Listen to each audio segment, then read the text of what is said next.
Muy buenos días, mi nombre es Claudia Márquez y soy gerente senior del equipo de diseño de soluciones de DHL Supply Chain México. A todos los que recién se unen a esta plataforma, les damos la más cordial bienvenida al DHL Transportation Forum 2020 y los invitamos a permanecer conectados en las sesiones y paneles.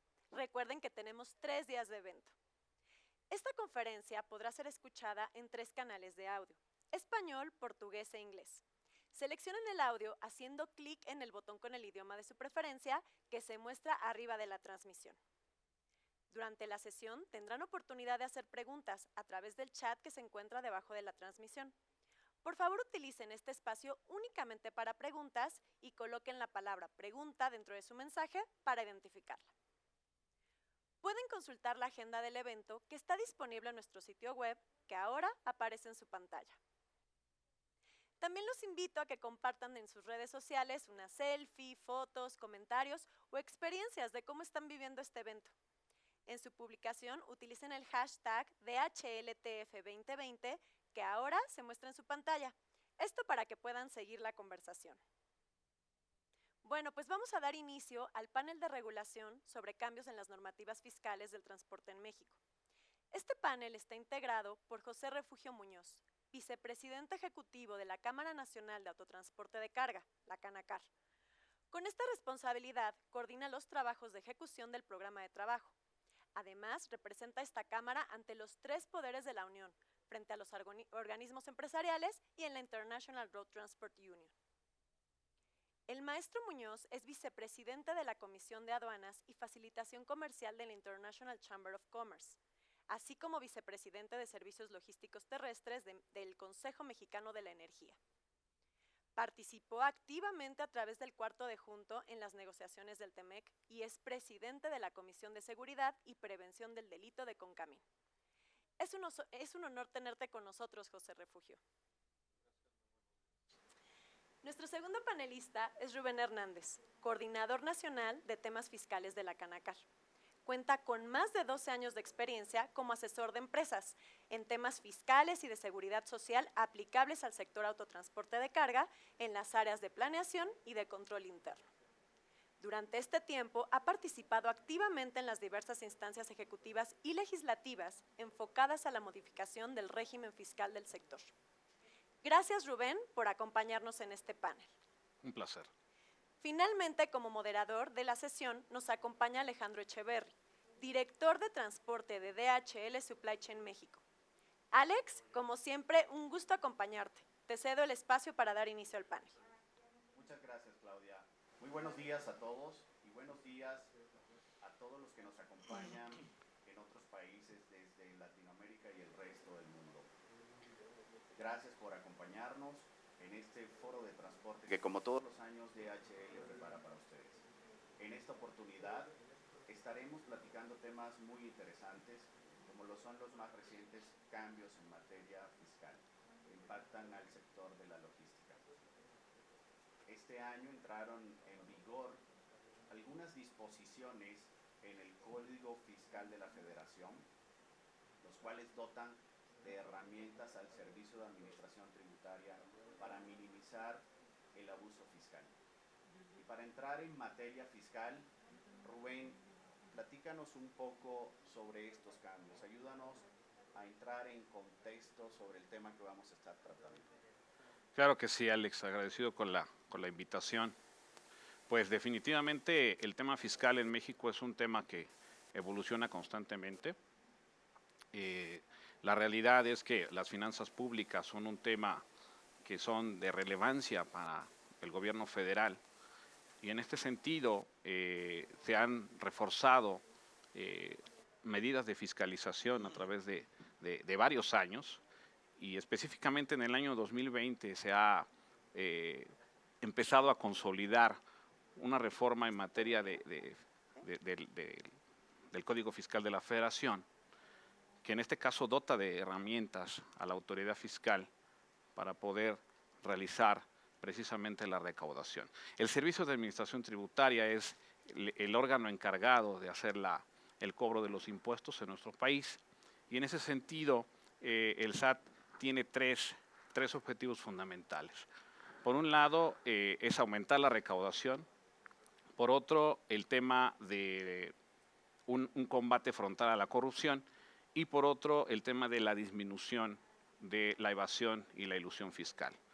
Entonces, en este contexto y dada la necesidad de nuestro país, en este caso del Servicio de Administración Tributaria, de poder elevar precisamente los niveles de recaudación, pues, como ustedes saben, el PIB es un indicador de la economía y en función de eso, hay un indicador que nos precisa cuál es el nivel de recaudación que tenemos actualmente en nuestro país. Estamos hablando de alrededor de un 16%, una cifra que comparada con otros países pues resulta evidentemente baja. Entonces, en ese sentido, la autoridad fiscal ha implementado una serie de medidas que están ya plasmadas en el Código Fiscal de la Federación. Bueno, y para ahondar precisamente en los temas, pues tenemos varias herramientas, algunas nuevas, algunas que no son tan nuevas, sin embargo, han venido a complementar el cuadro de fiscalización que actualmente tiene la autoridad. Hablando del Código Fiscal de la Federación, tenemos en primera instancia una herramienta que se le ha denominado esquemas reportables. En segunda instancia tenemos la restricción del certificado de sello digital. Tenemos que también hay un reforzamiento en la responsabilidad solidaria que hay de los socios y accionistas, en el caso de las personas morales, y hablando también del tema de aquí hay un tercero colaborador fiscal, una figura nueva. Hay que recordar que México es parte de la Organización para la Cooperación y Desarrollo Económico, y en ese sentido México ha adoptado y adaptado a su legislación precisamente figuras como esta del tercero colaborador fiscal, y también el tema de la razón de negocios. La razón de negocios es también una herramienta importante en donde a la autoridad le permite recaracterizar cierto tipo de operaciones que hacen los contribuyentes cuando éstas tienen un beneficio, en este caso fiscal, mucho mayor que el beneficio económico que reportan ese tipo de operaciones cuando no hay razón de negocios. Y un tema por demás también trascendente y una herramienta también muy importante, el tema de la presunción de inexistencia de operaciones. En este caso, hablando de lo que comúnmente se le denomina los EFOS y los EDOS, que en este caso estamos hablando de los EFOS, son empresas que facturan operaciones simuladas. En el caso de los EDOS, estamos hablando de empresas que deducen operaciones simuladas. Entonces, esta presunción es muy importante, muy trascendente, porque afecta a toda el padrón de contribuyentes del país, de nuestro país, y en función de eso, pues yo creo que aquí vale la pena conocer un poquito más esta figura. Asimismo, también podríamos comentar que adicional a lo que establece el Código Fiscal de la Federación, que está vigente para, en este caso, las herramientas fiscales, estamos hablando también de que tenemos dos conceptos nuevos, contratos de fecha cierta y materialidad de operaciones. Entonces, vamos en un momento dado a tocar estos dos temas. Eso es lo que yo te podría decir, Alex, de lo que hay respecto al tema de novedades fiscales en el Código Fiscal. Muchas gracias, Rubén. Y quisiera preguntarles en este mismo contexto, ampliar un poco sobre estos dos artículos famosos, 69 y 69B, que son la base justamente de estos cambios. Básicamente estos dos artículos, ¿de qué herramientas están dándole al servicio de administración tributaria justamente para este combate o este trato al abuso fiscal? Bueno, bien.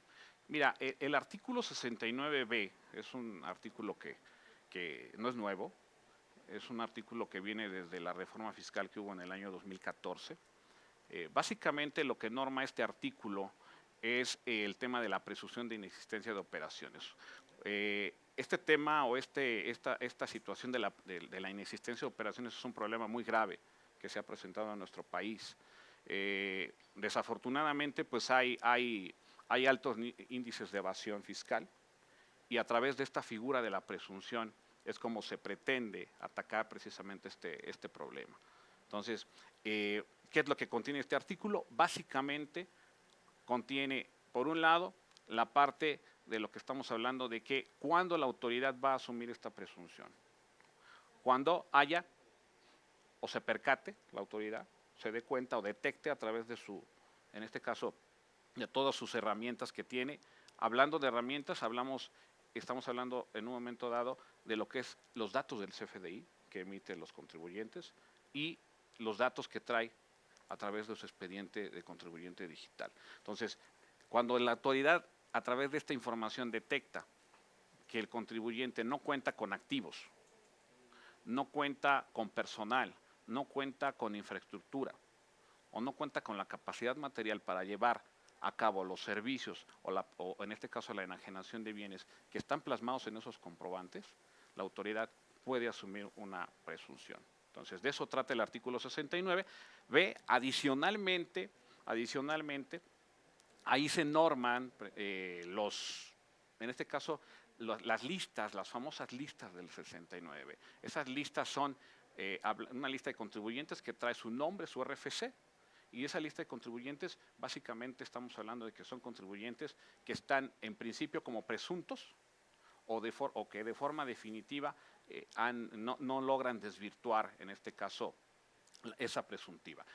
Como ustedes verán, entonces la carga de la prueba de que las operaciones son llevadas a cabo o que las operaciones son reales, corre a cargo del contribuyente.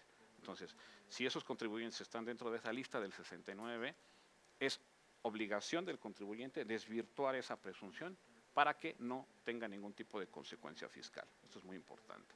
Y adicionalmente hay otro artículo que es el 69, que también no es nuevo, ¿sí?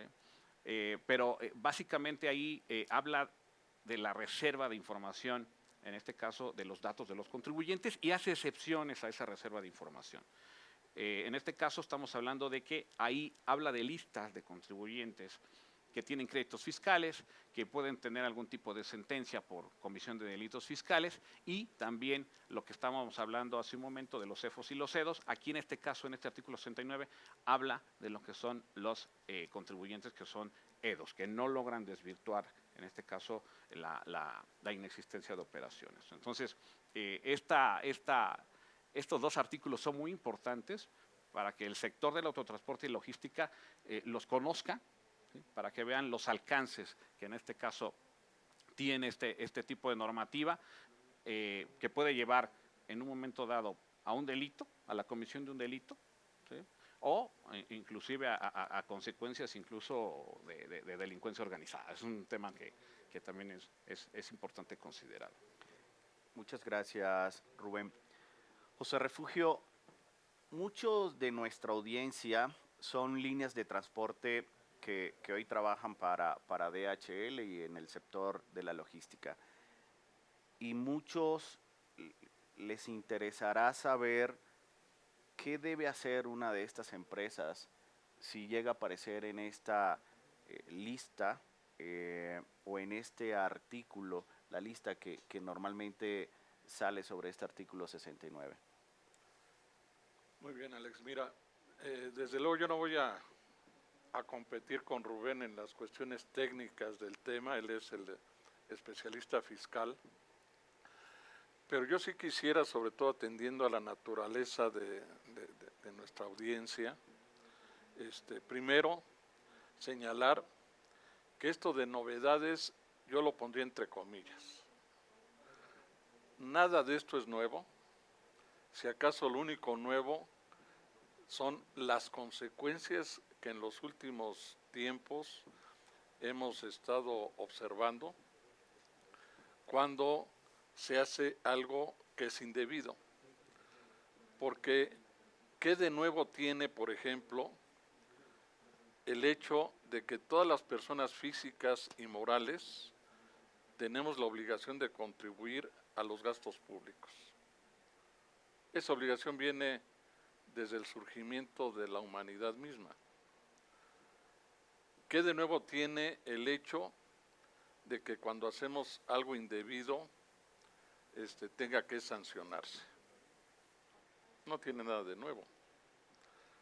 Tampoco tiene nada de nuevo el hecho que desde el 2014, con la reforma fiscal, en todo caso se establecieron en el propio Código Fiscal de la Federación mecanismos o procedimientos para tratar de identificar de una manera más ágil, de una manera más eficiente, aquellas cosas que se hacen indebidas. Y todos recordamos cuando la principal o de los aspectos más relevantes de la reforma fiscal de 2014 fue el establecimiento de la llamada facturación electrónica. Y junto con la implementación de este instrumento facturación electrónica, que por cierto, este sistema electrónico de control de todos los aspectos de carácter fiscal es de los más avanzados en el mundo. Nosotros en Canacar, como parte de la International Road Transport Union, que tiene su sede en Ginebra incluso, hemos tenido oportunidad en eventos de esta organización mundial ir prácticamente a presumir el sistema de facturación electrónica que opera en México. Y junto con esa reforma fiscal, prácticamente se sentaron las bases y se han venido desarrollando todos los instrumentos para evitar lo que Rubén menciona como la elusión y la evasión fiscal. ¿Y qué mayor falta se comete cuando se factura o se documenta una operación presumiblemente simulada?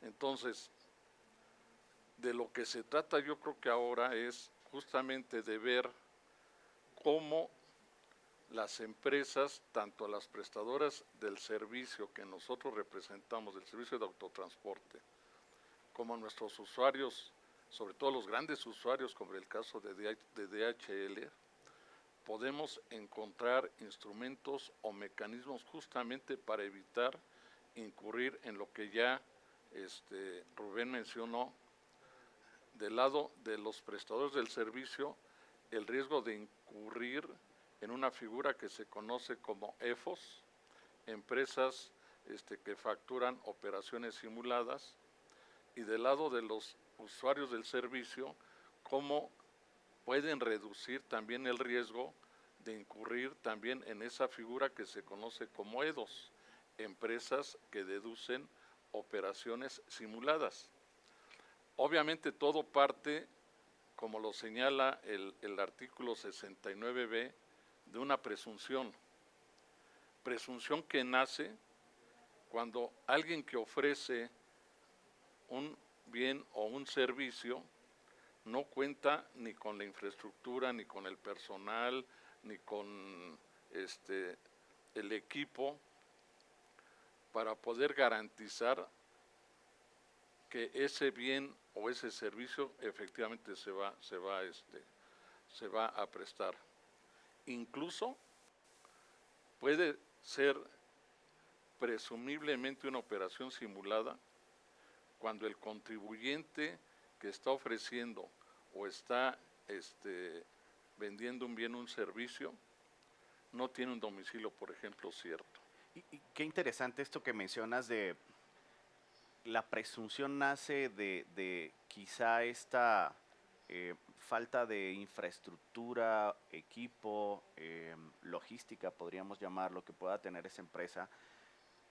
Y entonces me cabe la duda, ¿qué debe hacer una línea de transporte en caso de caer en este listado, en esa lista de empresas que presumiblemente están prestando un servicio, no sé si utilizar el término ficticio quizá, presumiblemente ficticio? ¿Qué debería hacer, Rubén?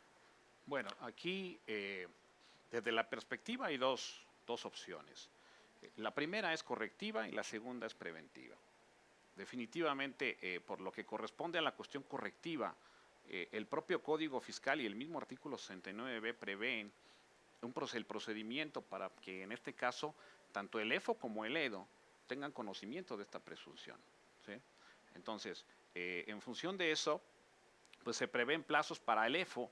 En este caso, el EFO tendría que ser directamente notificado por el SAT de esta situación, de esta presunción, y posteriormente, si no logra desvirtuar, pues caería hasta en la lista en este caso, de definitivos, de los que no lograron desvirtuar, y a partir de ese momento es cuando la autoridad lo tiene como definitivo, y ahí es cuando viene el efecto para el EDO, para el posible EDO, ¿no? O sea, la empresa que utilizó ese comprobante o esos comprobantes fiscales emitidos por este contribuyente que no acreditó la materialidad, ese es el concepto que se maneja, la materialidad de esas operaciones, en este caso, plasmadas en ese comprobante fiscal. Entonces, se prevé en este caso, vuelvo a reiterar, una gestión del contribuyente hacia el SAT. Aquí el contribuyente, vuelvo a reiterar, tiene toda la carga de la prueba. ¿Sí? Si no acredita activos, no acredita infraestructura, no acredita personal, no acredita capacidad material, pues definitivamente no se va a poder hacer mucho, y en este caso el EFO va a afectar al EDO, y ese es el gran problema. Pero también otro problema que hay, definitivamente, es el tema de que hay EFOs que hacen operaciones ficticias de manera parcial. ¿Sí? Puede ser que el EDO tenga operaciones perfectamente reales, con a lo mejor un contribuyente que está en la lista de EFOs definitivos y que en un momento dado, pues va a pedirle la autoridad, en este caso al EDO, que acredite esa materialidad. ¿Sí? Sin embargo, el SAT va a tener ya un antecedente de que no lo está acreditando. Entonces, esta inexistencia de operaciones definitivamente tiene una repercusión económica al final de cuentas para el EDO. ¿Sí? Te puede llevar en este caso a un incremento de costos, o sea, un impuesto sobre la renta a una tasa del 30%, más un 16% de IVA, que no debería de proceder.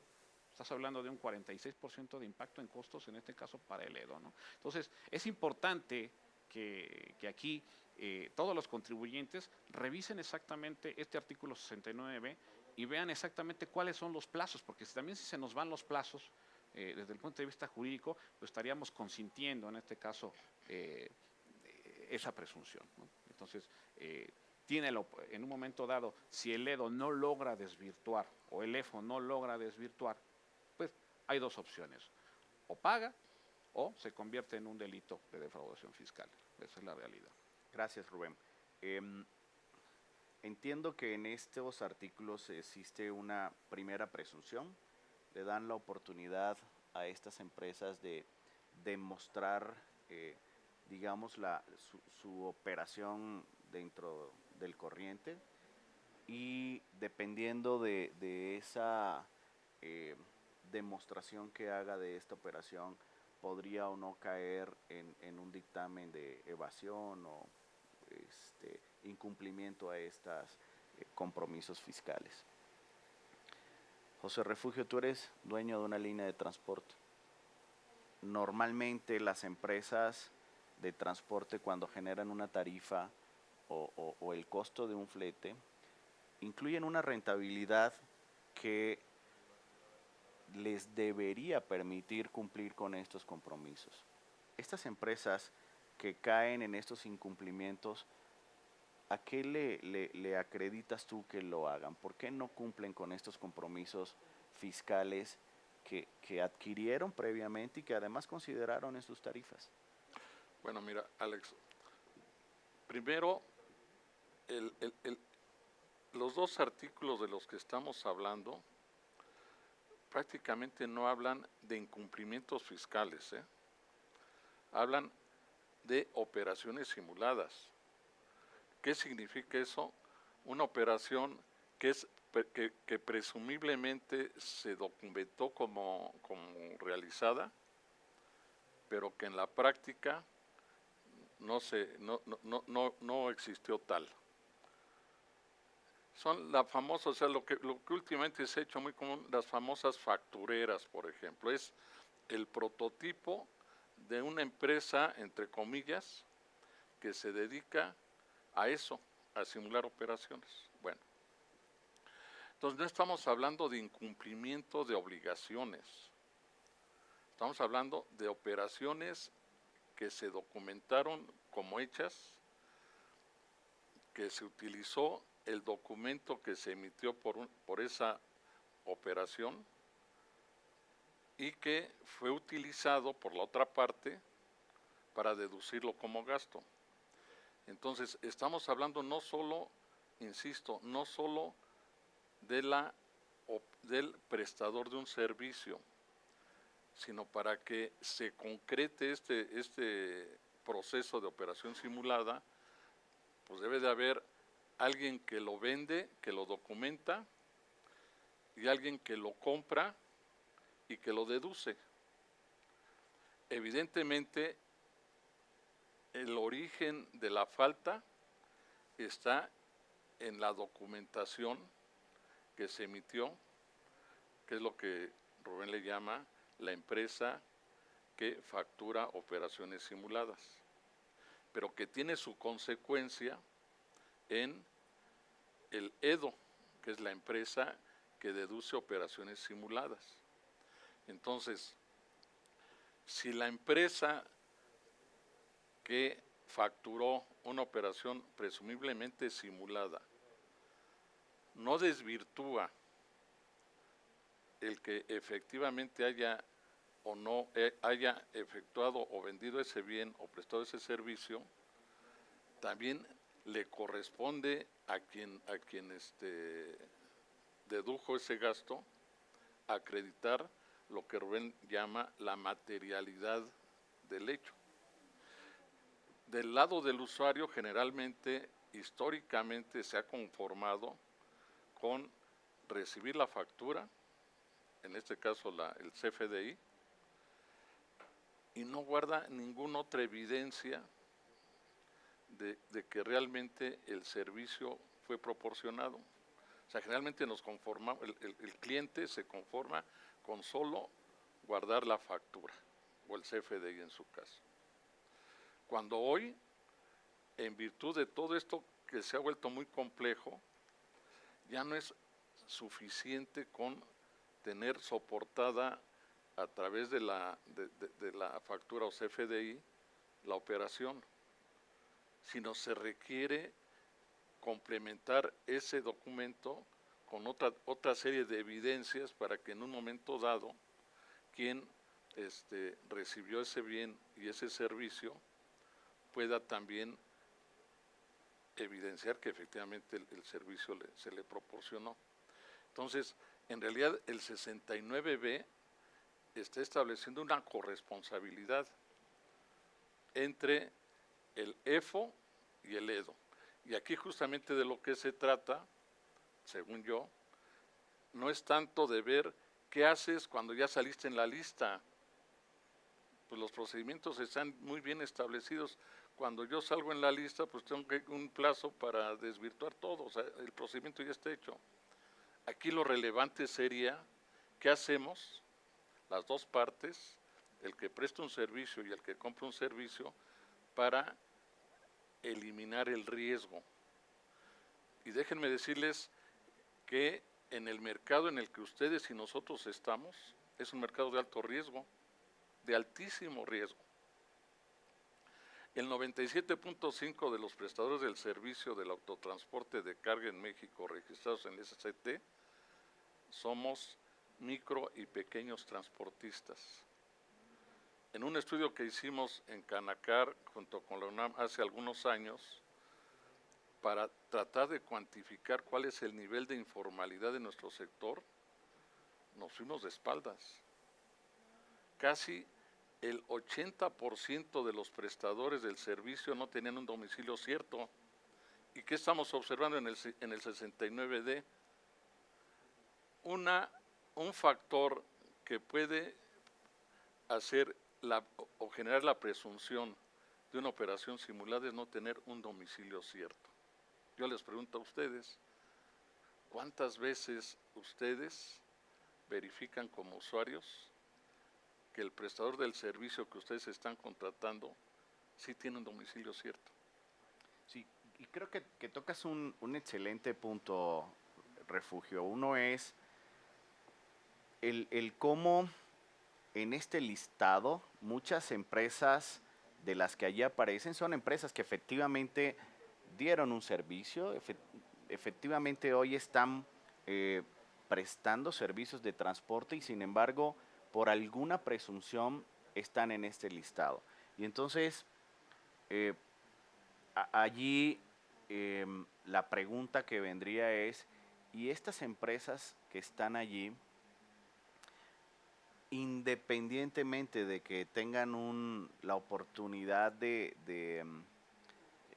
presentar los argumentos para demostrar sus operaciones, tienen un impacto, déjenme llamarlo comercial? Si yo como usuario de estas empresas veo que una línea de transporte, en este caso, aparece en este listado, para mí sería objeto de una, déjenme llamar, luz ámbar, una alerta. ¿Qué debería hacer yo como usuario de este tipo de empresas? Pero volvemos a lo mismo, ¿para qué te esperas a que aparezca? O sea, aquí de lo que trata es de prevenir, de tratar de disminuir el riesgo para que no haya esa posibilidad, porque cuando ya aparece, entonces ustedes también tienen el cargo de la prueba. Por eso decimos, o sea, el 69B no solamente dice lo que debe de hacer la empresa o el prestador del servicio que aparece en la lista, sino seguramente a quien compró ese servicio y lo dedujo, también le van a pedir que pruebe o que acredite que efectivamente el servicio o el bien fue adquirido. O sea, ya no va a ser, ya no va a ser suficiente con la factura, por muy electrónica que sea. Ya no va a ser suficiente con la carta de porte, por muy electrónica que sea. Necesitan guardar en las evidencias, ustedes también como usuarios, de que el servicio adicional al documento que les permitió o que respaldó, en su caso, la deducción, las evidencias adicionales que acrediten que efectivamente el bien o el servicio ustedes lo adquirieron. Entonces, el riesgo existe para las dos partes. Aquí de lo que se trata es cómo ambos reducimos el riesgo. Sí, y esto lo que nos va a llevar, entonces va a ser a que cada vez los usuarios de estos servicios, de estas empresas, pues tengamos procesos de selección mucho más estrictos. Así es.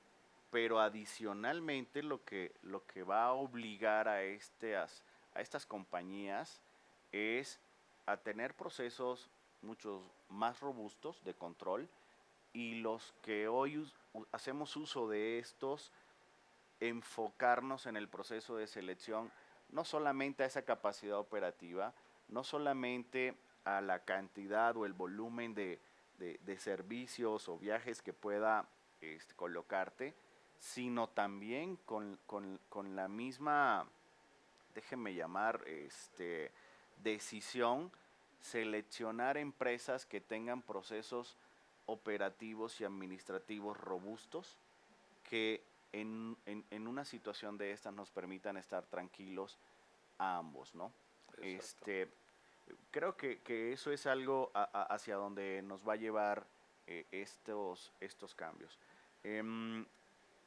Por otro lado, ¿qué podría la Canacar, qué está haciendo en este sentido? ¿Cómo podemos nosotros apoyar a las líneas de transporte, a estos pequeñas líneas, hombres camión quizá, que quieren desarrollar una empresa, una operación de transporte dentro de la normatividad, cumpliendo procesos? ¿Cómo podemos ayudarlos a hacerlo bien y que también puedan seguir jugando en esta partida, por así llamarlo? Pues tú, Rubén, no sé si quieres también comentar algo al respecto. Sí, mira, bueno, hablando específicamente de esta labor preventiva de las empresas, ¿no?, de transporte, pues definitivamente tú lo acabas de comentar, Alex, el tema de la capacidad administrativa es muy importante.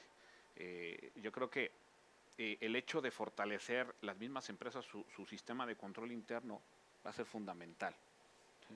Esas estructuras con las que hoy sus procesos y procedimientos internos en la empresa se desarrollan el día de hoy van a tener que cambiar, van a tener que reforzarse, líneas de comunicación, en este caso verificación de datos de los proveedores, todo eso tiene que fortalecerse.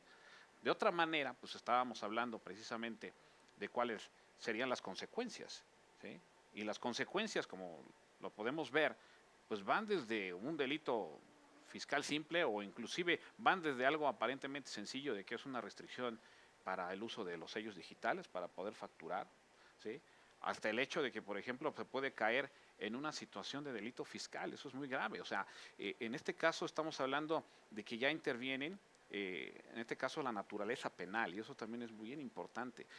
Hay que recordar que también penalmente las personas morales son responsables. Muchos piensan que no hay una responsabilidad de la persona moral. Sí la hay, y de hecho se habla de que en este caso sea persona física o representante o los representantes de la empresa, que puede ser el consejo de administración, puede ser el mismo comisario de la empresa. Ahí en este caso estamos hablando de que si la operación simulada excede los 7.8 millones de pesos, tiene consecuencias como prisión preventiva oficiosa, ¿sí? O inclusive llegar al extremo caso de considerarse, en este caso, un delito calificado y llegar inclusive a instancias de delincuencia organizada. Entonces es un tema muy delicado. Entonces, yo creo que aquí va de por medio de la integridad de la empresa, ya sea persona física o ya sea persona moral. Entonces, yo creo que esta parte correctiva que establece la ley para poder aclarar esas operaciones que se hicieron en el pasado, bueno, muchos nos han preguntado, bueno, en este caso, si alguien aparece en la lista, ¿vamos a aclararlo del ejercicio presente o la autoridad nos va a decir qué ejercicios son los que tienen que aclarar? Bueno, yo les podría decir que no hay una disposición expresa al respecto. Hablando entonces de los términos, hablando de prescripción, por ejemplo, hasta cuándo podría ser reclamable una operación realizada con un EFO por parte del EDO, yo te podría decir, pues 5 años. Entonces, si alguien cae en esa lista, un EFO que caiga en esa lista, pues definitivamente lo que va a pasar es que tenemos 5 años hacia atrás en que nosotros, en este caso el EDO, tendría que acreditar esas operaciones. Entonces, lo que se haya hecho hacia atrás, bueno, pues se tiene que corregir en un momento dado. Pero lo que viene hacia adelante precisamente resulta trascendental, Alex. Rubén Refugio, ¿Canacar tiene hoy algún programa, capacitación, formación que pueda ayudarle a las líneas a mitigar caer en esta lista o en este tipo de acciones? Sí, de hecho, pues digo, obviamente parte de la labor que tenemos nosotros como Canacar es, digo, primero partimos de que la gran mayoría de las empresas prestadoras de los servicios de autotransporte de carga en México están en el rango del micro y el pequeño transportista. Y esa condición evidentemente las hace ser o incurrir frecuentemente en riesgos de llegar a incumplir, ¿no? Entonces, por esa razón nosotros, pues parte de nuestras labores que tenemos como Canacar es justamente el de buscar cómo a través de las acciones que impulsamos generamos primero un piso parejo para que todas compitan en su amplia mayoría. Pues obviamente el mercado de autotransporte de carga en México en su amplia mayoría son micro y pequeños transportistas. Entonces, ¿cómo todos juntos generamos un piso parejo justamente para buscar condiciones de competencia no solamente equitativa entre ellas, sino que todas compitan en el marco de la ley, ¿no? Entonces tenemos acciones muy importantes, sobre todo de capacitación, de asesoría, etcétera, etcétera, para disminuir los riesgos y que las empresas, sobre todo, insisto, las micro y las pequeñas, reduzcan al máximo esos riesgos, ¿no? Muchas gracias, Refugio. Pues me gustaría abrir el panel para preguntas. Como bien saben, estamos conectados en Latinoamérica, tenemos participantes en Colombia, en Perú, en Chile, en Brasil, en otros países, en otras latitudes, por ejemplo, en Reino Unido, en Alemania. Me gustaría que abriéramos el panel para recibir preguntas de nuestro auditorio. ¿Nos pueden ayudar, por favor, preguntas del panel?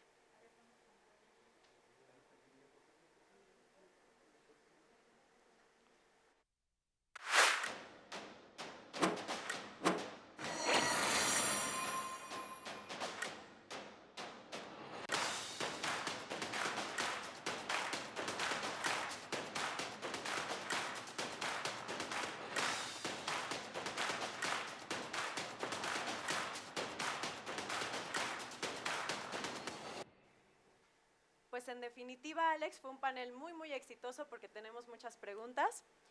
Nos pregunta Jorge Ceguera de México, ¿cómo afecta a los generadores de carga el hecho de que una de las líneas prestadoras de servicio incumpla con estas obligaciones fiscales? Bien, bueno, pues lo comentábamos precisamente en el desarrollo del panel, que una de las repercusiones es el tema de costos, ¿no? Por un lado, por otro, costos no nada más desde el punto de vista monetario, sino también costos administrativos de la gestión que se tiene que hacer para aclarar esto, ¿no? Y la incertidumbre que te genera el hecho de en un momento dado no acreditar esto y irse a otro tipo de consecuencias, ¿no? Entonces, la importancia aquí de que, en este caso, los transportistas que trabajan con esos generadores de carga cumplan con eso, esa normatividad del 69B en el tema de prevenir la realización o la conexión comercial con empresas de esta naturaleza, yo creo que eso es bastante preventivo en el sentido de evitar cualquier tipo de situación en este caso. Muchas gracias, Rubén. Tenemos una segunda pregunta de Alejandro Rivera. ¿Cuáles son las medidas que las empresas pueden tomar para evitar repercusiones y cómo es que estas pueden llegar a afectar a las líneas transportistas? Bueno, medidas para evitar repercusiones. Bueno, aquí también lo comentábamos. Empresas chicas, empresas pequeñas y medianas, ¿sí? A ellas definitivamente su capacidad administrativa es menor, aunque su calidad de servicio pueda ser muy bueno, posiblemente adolezcan de algunas cuestiones, en este caso de tipo administrativo, de cumplimiento, y para eso nosotros hemos visto con buenos resultados algunas buenas prácticas que han desarrollado las empresas de transporte, hablando en este caso, de institucionalizar un área de compliance. Eso es muy bueno. El compliance es visto como prevención desde el punto de vista de la materia penal, incluye varias áreas, varias normativas que son las que afectan a la empresa, y yo creo que poco a poco las empresas que no tengan todavía esta figura dentro de sus empresas, yo creo que lo tienen que llevar a cabo, porque inclusive, déjenme decirles, que en el caso de que existiera alguna consecuencia penal, ¿sí?, cuando hay un trabajo de compliance en el interior de la empresa, el Código Nacional de Procedimientos Penales establece que si en este caso el imputado demuestra que tuvo un trabajo de cumplimiento, en este caso un oficial de cumplimiento a cargo dentro de la empresa, para revisar todos los aspectos normativos, en este caso el fiscal, y que hizo todo lo posible, a la medida de lo posible, para poder evitar en este caso la posible comisión de un delito, imagínense que el delito se puede reducir hasta una cuarta parte, ¿no? Entonces, eso también es muy importante, que las empresas vayan hacia esos esquemas de estructura administrativa en donde consideren precisamente un oficial de cumplimiento. Eso es muy importante. Muchas gracias, Rubén. Tenemos una tercera pregunta de Gabriela Gaona. ¿Qué se puede hacer para reducir la informalidad en los servicios? Bueno, déjenme comentar primero que en el autotransporte de carga es de los sectores de la economía con un alto grado de informalidad, que desde luego es una repercusión que se tiene en todo lo que es la calidad y la certeza de los servicios. Yo creo que acciones para, yo diría, combatir la informalidad se han venido desarrollando con mucho éxito. Y desde luego la parte que tiene que ver con el control electrónico y la facturación electrónica fue un gran avance, aunque no ha sido del todo, digo, no ha logrado eliminar al 100%, pero aquí yo creo que el elemento más importante es el que tiene que ver con la corresponsabilidad. La corresponsabilidad que tiene que haber entre el que presta un servicio, pero también el que lo contrata.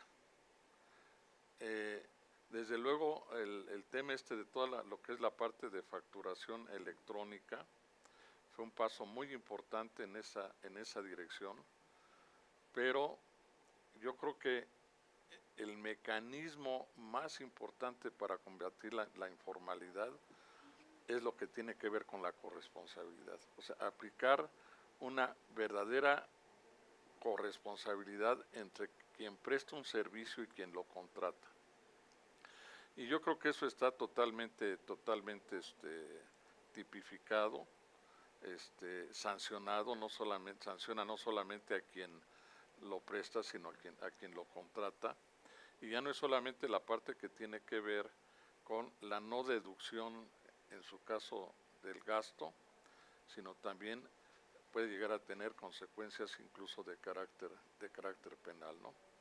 Yo creo que ahora sí que por el bien de todos, yo creo que deberíamos de aplicar una verdadera corresponsabilidad para combatir la informalidad que tanto daño nos hace a la economía de nuestro país, ¿no? Muchas gracias, Refugio. Estamos llegando al final de nuestro panel y yo quisiera pedirte, Refugio, como representante de la Cámara de la Canacar y como propietario de una línea de transporte en México, ¿qué mensaje le podrías dar a nuestro auditorio, a las líneas de transporte en este sentido? Bueno, en primer lugar, afirmar así categóricamente que la calidad del servicio y la formalidad del propio servicio no tiene necesariamente que ver con el tamaño de la empresa. O sea, el sector en el que nosotros nos desempeñamos, en su amplia y gran mayoría somos micro y pequeños transportistas, pero eso no significa que lo mejor para el micro y el pequeño transportista es operar en la informalidad o al margen de la ley. Para ello hemos incluso promovido esquemas de asociación o de agrupación entre micro y pequeños transportistas. La figura que nosotros le llamamos la empresa integradora es una figura que funciona bastante bien para agrupar al micro y al pequeño transportista y desde luego para todos competir en el marco de la ley. O sea, si algo nos hace bastante daño es la informalidad. Entonces, el ser informal no es sinónimo de ser pequeño. El ser informal es una actitud ante la vida. Es estar a favor de la ilegalidad. Entonces, tenemos que promover en nuestro país, pues obviamente, y hablando del autotransporte de carga, en su gran y amplia mayoría somos micro y pequeños transportistas. A través de una figura que nosotros hemos tratado de impulsar mucho, que es el de la empresa integradora, que es un mecanismo a través del cual pueden agruparse y asociarse micro y pequeños transportistas sin necesidad de perder su individualidad. Es una figura que nosotros hemos venido impulsando de una manera fundamental. En la informalidad y en la ilegalidad todos perdemos.